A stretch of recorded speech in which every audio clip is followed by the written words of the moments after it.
당신의 마음은 왜 늘 공허한가? 어느 날 문득 깨닫습니다. 수십 년을 함께한 그 사람과 대화를 나눌 때마다 당신의 가슴 한편이 텅 비어 있다는 것을, 당신이 기쁜 일을 이야기하면 그는 무표정하게 그랬구나 라고만 답합니다. 당신이 슬픔을 토로하면 그는 세상 다 그렇게 사는 거야 라며 당신의 고통을 일반론으로 무마해버립니다. 그와 함께 있으면 이상하게도 외로움이 더 깊어집니다. 혼자 있을 때보다 더 공허합니다. 마치 텅 빈 극장에서 혼자 연극을 하는 것 같습니다. 당신은 열심히 감정을 표현하고 삶의 이야기를 나누지만 객석은 텅 비어 있고 무대 위에는 메아리만 울립니다. 이것이 바로 감정이 없는 사람과의 관계가 주는 독입니다. 그들은 당신의 말을 듣지만 당신의 마음은 듣지 않습니다. 그들은 당신 곁에 있지만 당신과 함께 있지 않습니다. 그들은 친구라는 이름으로 당신 옆에 서 있지만 사실은 당신을 가장 깊은 고독 속으로 밀어넣고 있습니다. 늙어서야 비로소 우리는 깨닫습니다. 인생의 후반부에서 가장 중요한 것은 관계의 양이 아니라 질이라는 것을, 그리고 어떤 사람들은 아무리 오래 알고 지냈어도 당신의 노년을 더 춥고 쓸쓸하게 만들 뿐이라는 것을 말입니다. 우리는 왜 감정 없는 사람에게 집착하는가? 많은 사람들이 오해합니다. 그래도 오랜 친구인데, 나이 들어 친구 사귀기 어려운데, 외롭지 않으려면 누군가는 있어야지라고 말하며 자신을 공허하게 만드는 관계를 붙잡고 있습니다. 이것은 단순한 습관이 아닙니다. 그 이면에는 더 깊은 심리적 메커니즘이 작동하고 있습니다. 첫째, 보상 심리입니다. 내가 이만큼 정을 쏟았는데 언젠가는 그도 내 마음을 알아주겠지라는 기대감입니다.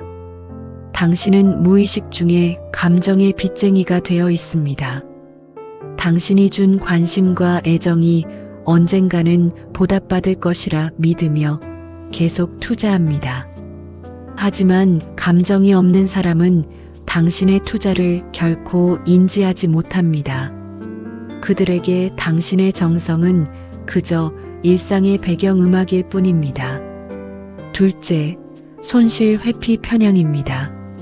행동경제학에서 말하는 이 개념은 사람들이 무언가를 얻는 기쁨보다 잃는 고통을 2배 이상 크게 느낀다는 것을 의미합니다.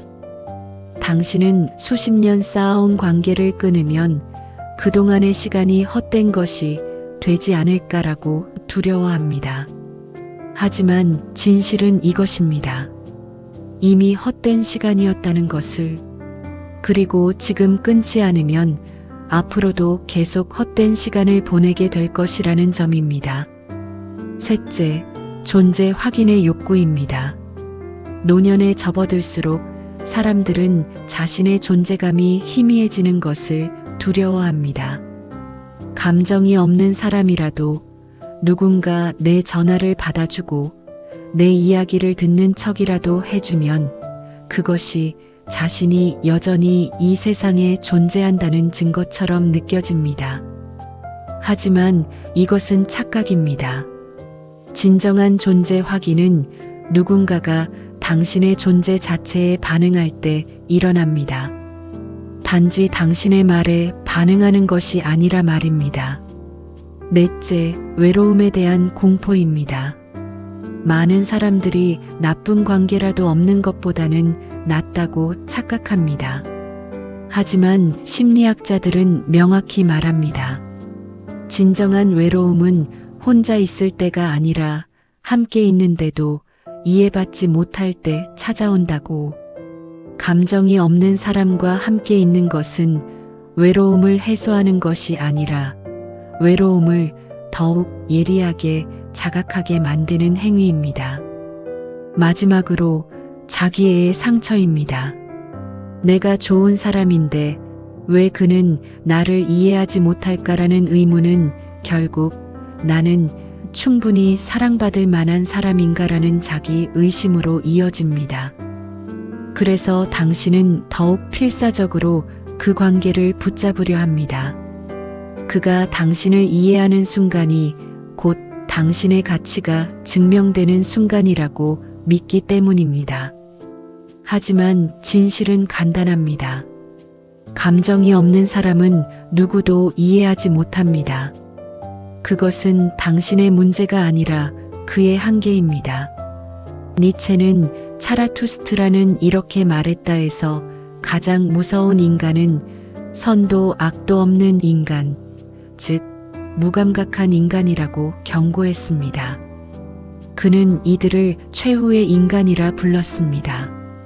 이들은 자신의 안락만을 추구하며 깊은 감정도 높은 이상도 없이 그저 살아갑니다. 니체가 보기에 이런 존재는 이미 죽은 것이나 마찬가지입니다. 육체는 살아있지만 영혼은 이미 소멸했기 때문입니다. 감정이 없는 사람과의 관계는 바로 이 최후의 인간과의 조우입니다.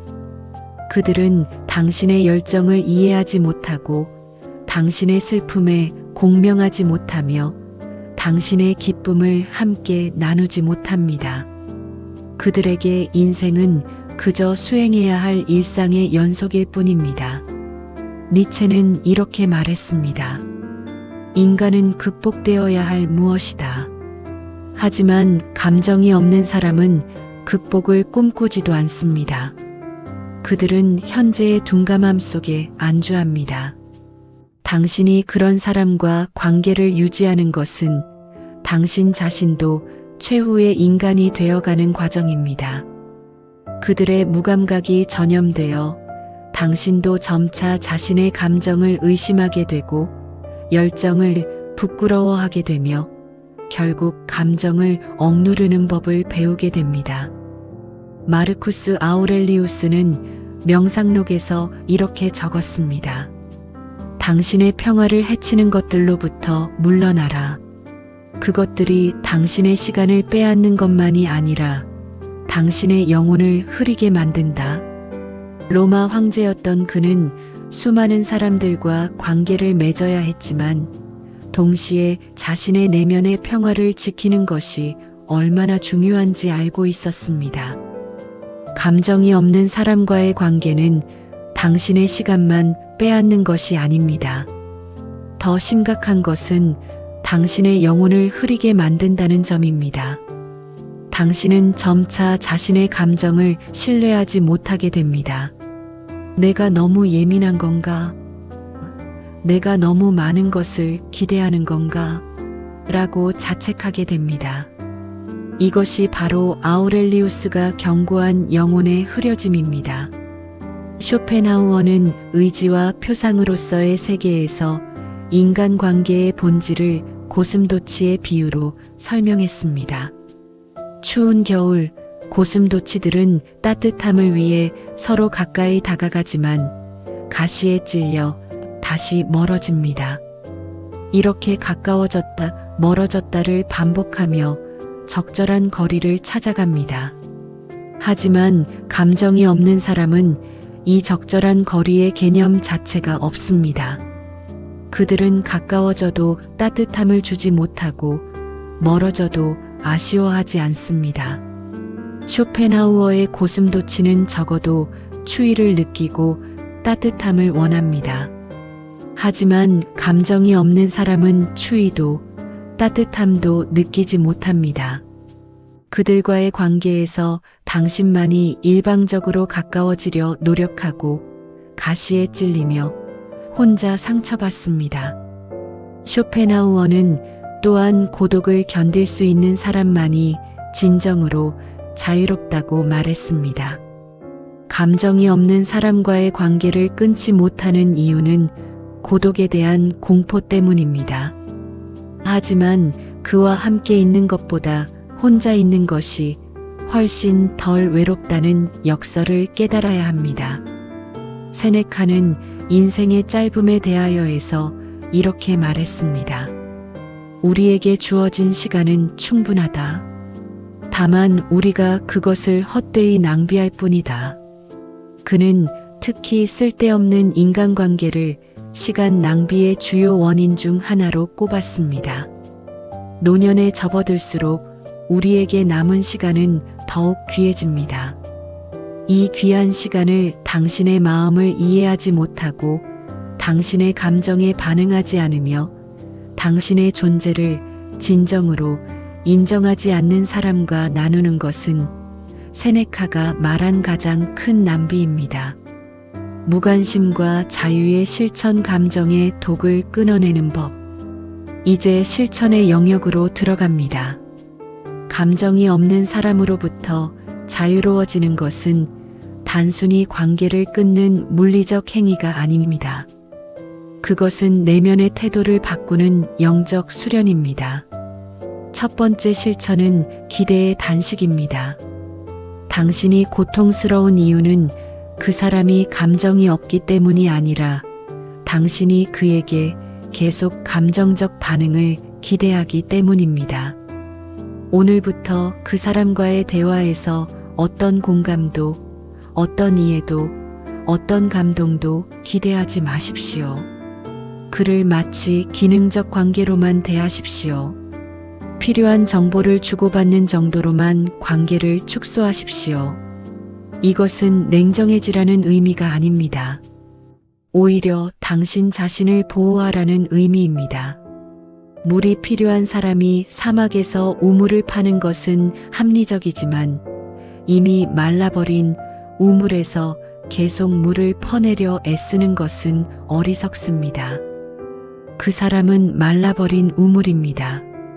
당신의 감정적 갈증을 해소해 줄 수 없습니다. 두 번째 실천은 반응의 거리두기입니다. 감정이 없는 사람의 무심한 반응에 더 이상 상처받지 마십시오. 그들의 무관심을 개인적으로 받아들이지 마십시오. 아우렐리우스는 다른 사람의 영혼 안을 들여다볼 수 없다면 그들의 행동으로 고통받지 말라고 했습니다. 그들이 당신의 기쁜 소식에 무덤덤하게 반응할 때 그것은 당신의 기쁨이 가치 없어서가 아닙니다. 그들이 기쁨이라는 감정 자체를 모르기 때문입니다. 그들이 당신의 슬픔을 일반론으로 무마할 때 그것은 당신의 고통이 중요하지 않아서가 아닙니다. 그들이 타인의 고통에 공명하는 능력이 부족하기 때문입니다. 이것을 깨닫는 순간 당신은 자유로워집니다. 그들의 반응은 당신에 대한 평가가 아니라 그들 자신의 한계를 보여주는 증거일 뿐입니다. 세 번째 실천은 관계의 재분류입니다. 모든 사람을 친구로 대할 필요는 없습니다. 감정이 없는 사람을 친구라는 범주에서 지인으로 옮기십시오. 이것은 그를 배척하는 것이 아니라 적절한 위치에 놓는 것입니다. 당신의 삶에는 여러 원이 있습니다. 가장 안쪽의 원에는 당신의 영혼을 이해하고 당신의 감정에 진심으로 반응하며 당신의 존재 자체를 소중히 여기는 사람들이 있어야 합니다. 감정이 없는 사람은 이 안쪽 원에 있어서는 안 됩니다. 그들을 가장 바깥쪽 원으로 옮기십시오. 네 번째 실천은 침묵의 존엄입니다. 더 이상 그들에게 당신의 깊은 감정을 나누지 마십시오. 당신의 기쁨도 슬픔도 두려움도 희망도 그들과 나누지 마십시오. 이것들은 진주와 같습니다. 진주는 그 가치를 알아보는 사람에게만 보여줘야 합니다. 예수는 진주를 돼지 앞에 던지지 말라고 했습니다. 이것은 무례한 표현이 아니라 지혜로운 조언입니다. 당신의 감정은 진주입니다. 그것을 알아보지 못하는 사람에게 계속 보여주는 것은 그 가치를 훼손하는 행위입니다. 다섯 번째 실천은 에너지의 재분배입니다. 감정이 없는 사람에게 쏟던 에너지를 당신 자신에게, 그리고 당신을 진정으로 이해하는 사람들에게 돌리십시오. 당신이 그들에게 쏟던 시간, 관심, 염려를 회수하십시오. 그리고 그것을 당신의 성장, 당신의 평화, 당신의 기쁨을 위해 사용하십시오. 마지막으로 고독의 재발견입니다. 혼자 있는 것을 두려워하지 마십시오. 오히려 적극적으로 고독의 시간을 만드십시오. 고독 속에서 당신은 비로소 당신 자신의 감정을 온전히 느낄 수 있습니다. 누구의 무관심에도 방해받지 않고 누구의 무감각에도 상처받지 않으며 순수하게 당신 자신과 마주할 수 있습니다.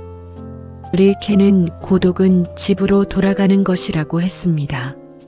감정이 없는 사람과의 관계는 당신을 집 밖으로 떠돌게 만듭니다. 당신은 그들에게서 인정받고 이해받고 공감받기를 갈구하며 끊임없이 바깥을 헤맵니다. 하지만 고독은 당신을 집으로 데려갑니다. 당신 자신의 내면이라는 집으로 말입니다.